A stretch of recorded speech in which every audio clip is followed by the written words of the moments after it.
সূর্য যখন সাগরের জলে হারিয়ে যায় তখন কক্সবাজারের সমুদ্র সৈকত যেন এক নতুন রূপে জেগে ওঠে। দিনের কোলাহল একটু কমে এলেও রাতের বিচে থাকে অন্যরকম এক জীবন্ত আবহ।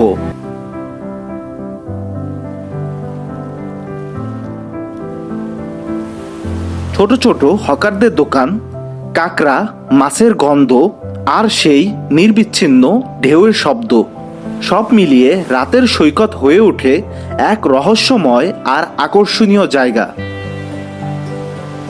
পর্যটকরা তখন পরিবার আর বন্ধুদের সাথে হেঁটে বেড়ায় এই অসীম বালুকা বেলায়।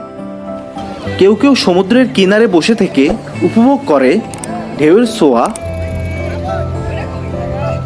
আবার হকাররা এই সময়টাতেই ব্যস্ত হয়ে পড়ে তাদের বিভিন্ন রকমারি খাবারের জিনিস বেচা বিক্রিতে।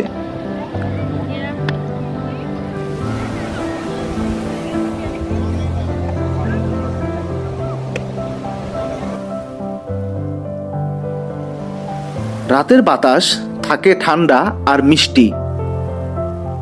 আসলে সূর্য অস্ত যাওয়ার পর কক্সবাজার বিচ হারায় না, বরং আরেকভাবে বেঁচে থাকে।